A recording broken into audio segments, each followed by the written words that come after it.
Орой минь төргий. Энэ 7 хоног Монгол улс хойд өмнөд 2 хөршөөсөө өндөр дээд зочид хүлээн авч гадаад харилцаа нэлээд өрнө өнгөрч байна. 2019 оноос хойш 5 жилийн дараа иж бүрэн стратегийн түнш Оросын холбооны улсын төрийн тэргүүний Монгол улсад хийсэн аль биесний ажил халахын голын байлдааны ялалтаа хамтран тэмдэглэх энэ хүрээндээ хоёр улсын харилцаа хамтын ажиллагааг урагшлуулахад чиглэсэн онцлогтой айлчлал байлаа. Айлчлалын хүрээнд хоёр улсын төрийн тэргүүн харилцаа хамтын ажиллагааны өнөөгийн байдлыг үнэлж, дүгнэж, хоёр талын харилцааг эдийн засгийн агуулгаар баяжуулах, түүний дотор түлш, эрчим хүч, зам тээвэр, байгаль орчин, соёл боловсрол, эрүүл мэнд, хүмүүнлэгийн салбарын харилцааг эрчимжүүлэхээр тохиролцож, засгийн газар хооронд хамтран ажиллах хэд хэдэн хэлэлцээр байгуулж, санамж бичигт гар үсэг зурлаа. Монгол улсын ерөнхийлөгч хүрэлцэх Оросын холбооны улсын ерөнхийлөгч Владимир Путинийг Сүхбаатарын талбайд албан ёсоор угтан авсан. Хоёр орны төрийн тэргүүнаар Чингис хааны хөшөөнд мэхийн яслаж хүндэтгэл үзүүлсний зэрэгцээ Оросын холбооны улсын ерөнхийлөгч Монгол улсын хүндэт зочны дэвтэрт гар үсэг зурж дурсгалын гэрэл зураг татуулсан юм а. Албан ёсны айлчлалын бүрэлдэхүүнд Оросын холбооны улсын засгийн газрын орлогч сайд, гадаад хэрэг, боловсрол, тээвэр, эрчим хүч, спортын сайд, батлан хамгаалахын дэд сайд зэрэг засгийн газрын гишүүд, ерөнхийлөгчийн тамгын газрын урлагч дарга, ерөнхийлөгчийн хэвлийн төлөөлөгч, шадар туслах зэрэг албан ёсны төлөөлөгчд дагалдан ирсэн юм а. Хоёр орны төрийн тэргүүн нарын ганцаарчлсан уулзалт хоёр талын албан ёсны хэлэлцээний үеэр Монгол улсын ерөнхийлөгч, Оросын ерөнхийлөгч Путинийг халах голын байлдааны ялалтын 85 жил, Монгол Оросын Улаанбаатар төмөр зам хувь нийлүүлсэн нийгэмлэг үүсэн байгуулагдсны 75 жил, хоёр орны хооронд дипломат харилцаа тогтоосны түүхт 100 жилийн ойг үргэлжлүүлэн тэмдэглэх хүрээнд албан ёсоор айлчилсанд талархал илэрхийллээ. Бид халах голын байлдааны энэхүү түүхийн алтын баярыг манай хоёр улсын тусгаар тогтнол нутаг дэвсгэрийн бүрэн бүрдэн байдлыг хамгаалж халуун ам үлийн цусаа үл хайрлан баатарлагаа тулалдсан цэрэг эрсийнхээ гэгээн дурсгалыг хүндэтгэх тэдний эх оронч гавьяа зүтгэлийг хойч үед мөнхлөн үлдээх Монгол Оросын ард түмний инхийн болон хөгжлийн төлөөх их үйлсээр гагнагдсан найрамдал нөхөрлөлийг батчин бэхжүүлэх зорилгоор онцгойлон тэмдэглэж ирсэн сайхан уламжлалтай билээ.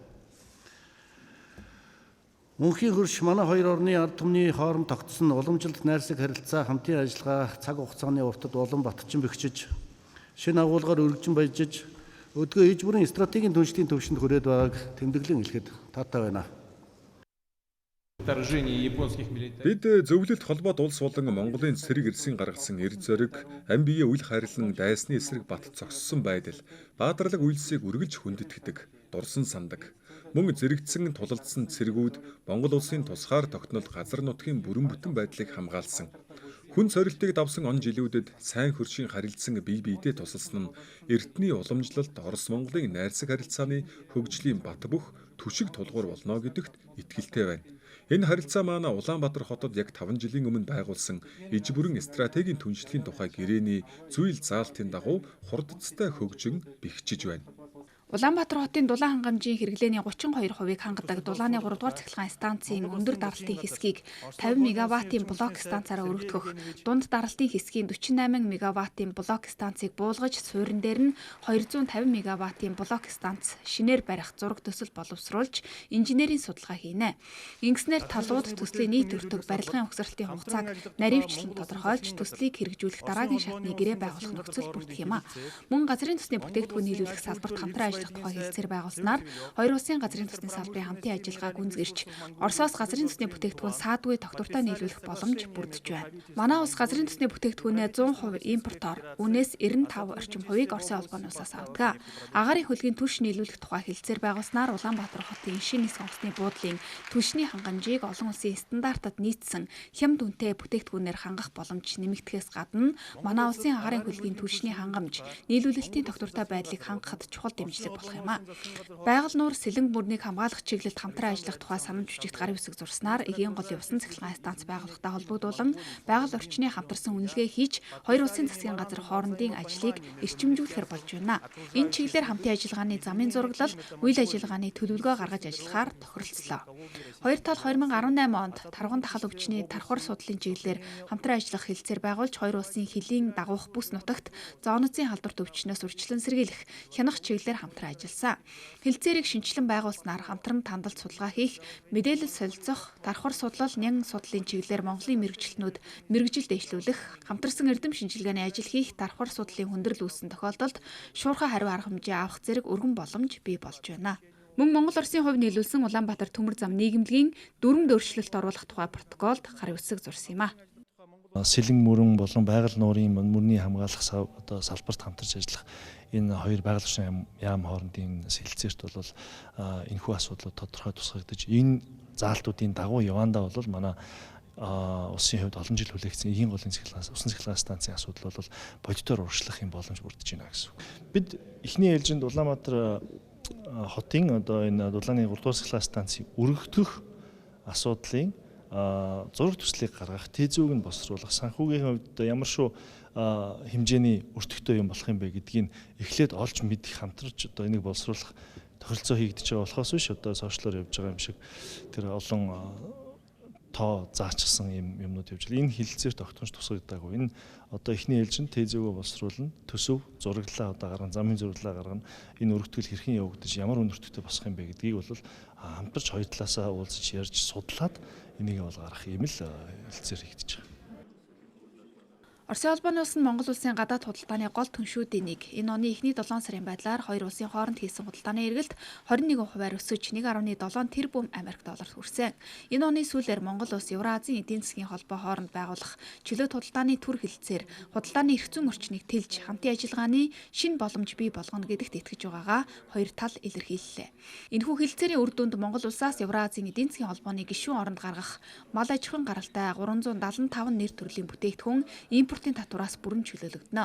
Ингэснээр Монгол улсын хөдөө аж ахуйн салбар болон жижиг дунд үйлдвэрлэлийг хөгжүүлэхэд ихээхэн чухал дэмжлэг үзүүлэх төдийгүй худалдаа хөрөнгө оруулалт бизнесийн орчинд шинэ боломж нээн гэж талууд үзэж байна. Монгол Оросын худалдааны нийт эргэлт сүүлийн жилүүдэд нэмэгдэж байгаа хэдий ч худалдааны баланс тэнцвэргүй байгааг өөрчлөх талаар тодорхой арга хэмжээ авч хэрэгжүүлсэний үр дүнд Монгол улс Евразийн эдийн засгийн холбоо хооронд чөлөөт худалдааны түр хилцээрийг байгуулахаар тохиролцсон.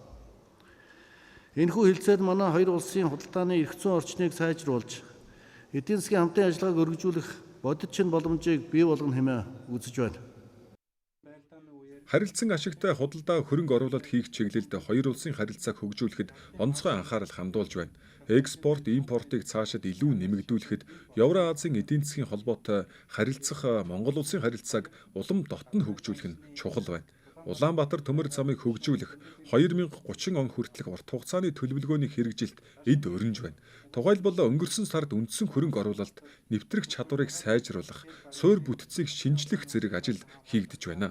Ингэснээр хоёр талын болон цаашлаад хятад улстай дамжин өнгөрөх тээврийг нэмэгдүүлж байна. Мөн Монгол Орос хятадын эдийн засгийн хордоор байгуулах хөтөлбөрт тусгагдсан төслүүдийг өнөө цаг үеийн хэрэгцээ шаардлагад нийцүүлэн шинжилж эрчимжүүлэхээр санал нэгдлээ.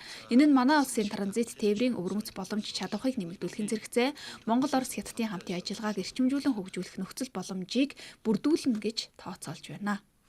Орос Монгол хятадыг холбоох 1000 орчим километр урт Союз Восток байгалийн хийн хоолойн зураг төслийн ажлыг бүрэн дуусгана. Одоогоор зураг төслийн улсын хяналтын дүн шинжилгээ хийх, байгаль орчинд үзүүлэх нөлөөллийг судлах зэрэг ажил үргэлжилж байна. Үүнд Оросын талаас хийх Монголын нутгаар дамжуулан өнгөрүүлэх асуудал төдийгүй Монголын хэрэглэгчдийг ахуйн хийгээр хангах боломжийн тухайч яригдж байгаа. Газпром компани Монгол улсыг байгалийн хийгээр хангахтай холбоотой практикийн асуудлыг шийдвэрлэхэд ихээхэн дэмжлэг үзүүлэхэд бэлэн байна. Мөн цөмийн эрчим хүчийг энх тайвны зорилгоор ашиглах салбарт төсөл хэрэгжүүлэхэд бид нээлттэй байна. Айлчлалын хүрээнд Монгол улсын их хурлын дарга амар баясгалан ерөнхий сайд оюун эрдэнэ нар Оросын холбооны улсын ерөнхийлөгч Владимир Путинд тус бараалхаж хоёр орны харилцаа хамтын ажиллагааны асуудлаар санал солилцлоо. Улсын хурлын дарга амар баясгалан сайн хөршийн уламжлалт найрсаг харилцаатай Оросын холбооны улстай өргөн хүрээтэй хамтын ажиллагаа өргөжүүлэх нь манай улсын гадаад бодлогын нэн тэргүүний чиглэл бөгөөд Монгол Оросын иж бүрэн стратегийн түншлийг бэхжүүлэх хамтын ажиллагааны уламжлалт эрч хүчийг хадгалахад энэхүү айлчлал чухал ач холбогдолтойг онцоллоо. Харин Оросын ерөнхийлөгч Путин Монгол Оросын хооронд цаашлаад хоёр улсын иргэд хоорондын найрсаг харилцааг бэхжүүлэн хөгжүүлэхэд парламент хоорондын хамтын ажиллагаа чухал гэдгийг тэмдэглэлээ. Мөн ерөнхий сайд оюун эрдэнэ орны эдийн засгийн 7 дугаар чуулга уулзалтын үеэр ярилцсан эгийн голын усан цахилгаан станцын төсөл бодиттой урагшилж байгаад баяртай байгаагаа илэрхийлсэн. Мөн чөлөөт худалдааны түр хилцээр байгуулснаар Евразийн эдийн засгийн холбоо тэр дундаа Оросын Сибирийн бүс нутгийн зах зээл рүү манай улсаас махан бүтээгдэхүүн, арьс шир, ноос ноолуур, хэвс, цемент зэрэг бүтээгдэхүүний экспорт, худалдааг нэмэгдүүлэхэд бодит түлхэц үзүүлнэ гэдэгт талууд санал нэгдлээ. Мөн айлчлалын хүрээнд хоёр орны төрийн тэргүүнээр халахын голын байлдаанд гарамгаа гавья байгуулсан болсон. Бүгд найрамдах Монгол Ард улсын баатар, Зөвлөлт холбоот улсын 4 удаагийн баатар Маршал Жуквийн хөшөөнд хүндэтгэл үзүүлэн цэцэг өргөж, Плехановын нэрэмжит Оросын эдийн засгийн их сургуулийн Улаанбаатар дахь салбар сургуулиар зочилж, багш сурагчдын төлөөлөлтөд уулзлаа. 1999 онд байгуулагдсанаас хойш Оросын стандартын дагуу боловсролын хөтөлбөр хэрэгжүүлж байгаа тус сургуульд өдгөө 1500 гаруй оюутан сурагч суралцж байна. Монгол улс инхийг эрхэмлсэн бие даасан нээлттэй олон тулгуурт гадаад бодлогынхаа хүрээнд хөрш улс орнуудтайгаа иж бүрэн стратегийн түншлэлээ бэхжүүлж, 3 дахь түнш хөршүүдтэйгээ стратегийн түншлэл уламжлалт болоод найрсаг түншүүдтэйгээ харилцаагаа улам өргөжүүлэн хөгжүүлэхийн төлөө хүчин чармаалт гаргаж байгаа. Мөн манай улс аливаа улс орны түүх, соёл, иргэншил, үндэсний язгуур, эрх ашиг, хөгжлийн замналаас үүдэлтэй олон ургалч үзлийг хүндэтгэн үзэж, олон улсын харилцааг олон тулгуурт зарчмаар зохицуулахыг эрмэлздэг. Тухайлах юм бол он гарснаас хойш Герман, Лаос, Белорус, Бутан, Швейцар, Словен зэрэг 6 улсын төрийн тэргүүн, Британи, Белорус, Словен, Америк нэгдсэн улс, Оман, Филиппиний гадаад харилцааны сайд гээд хол ойрын бүхэл түншүүдийнхээ өндөр дээд аль бие усны айлчлалуудыг хүлээн авч байгаа нь Монгол улсын гадаад бодлогын суурь зарчмыг бэлгэнэ харуулж байна. Бид дэлхийн үйл хэрэг дэх нэгдсэн үндэсний байгууллагын голлох үүрэг зохицуултыг улам бүр бэхжүүлэхийг тууштай дэмжиж байна. Тиймээс манай улс олон улсын аливаа хүндрэл бэрхшээл, үд ойлголцлыг харилцан ойлголцол, харилцан итгэлцэл, харилцан хүндлэл, яриа хэлцээний замаар даван туулж, олон улсын эрх зүйн хэм хэмжээний хүрээнд шийдвэрлэх ёстой гэж үздэг юм. Иймд манай мөнхийн хөрш, Оросын холбооны улс нь даян дэлхийн их тайван аюулгүй байдал, тогтвортой хөгжил, хүндрэлтний сайн сайхны төлөөх их үйлсэд манлайлал үзүүлэн дэлхийн улс орнуудын итгэлцэл, харилцан үндэтгэл, хамтын ажиллагааг бэхжүүлэхэд үнэтэй хөв нэмэр оруулна гэдэгт бид итгэл төгс байгаагаа бас илэрхийлье. Аливаа улсын тусгай ард тогтнол, аливаа улсын соёл иргэншил тийм ээ хөгжлийнхаа замналаас одоо үйлдэн гарсан олон ургалч үзэл дээр нь үндэслэсэн шийдвэрүүдийг хүндэтгэх энэ зарчмын дагуу бол манай улс хүндэтгэн үзэж олон улсын харилцааг олон тулгуур зарчмаар зохицуулдаг улс гэдгийг бол нээлттэй хэлж байна. Оросын холбооны улсын ерөнхийлөгч Владимир Путиний аль бие усны айлчлал иж бүрэн стратегийн түншлэлийг улам бүр баттган бэхжүүлж, эдийн засгийн харилцан ашигтай хамтын ажиллагааг өргөжүүлэх, ялангуяа түлш эрчим хүч, зам тээвэр, байгаль орчин, соёл, боловсрол, эрүүл мэнд, хүмүүнлэгийн салбарын хамтын ажиллагааг улам хөгжүүлэхэд чухал түлхэц боллоо гэдгийг талуу тэмдэглэж байна. За хөрш улс орнуудын хооронд харилцан айлчлалын давтамж ойр байх тусмаа харилцаа хамтын ажиллагаа шинэ уур амьсгалаар баяжин өргөжөж байдаг. Энэ үднээс Оросын холбооны улсын ерөнхийлөгч эх онд эх орны дайны ялалтын түүхт 80 жилийн ойг тэмдэглэх хүрээндээ Монгол улсын ерөнхийлөгч хүрэлцэхийг айлчлахыг урьлаа.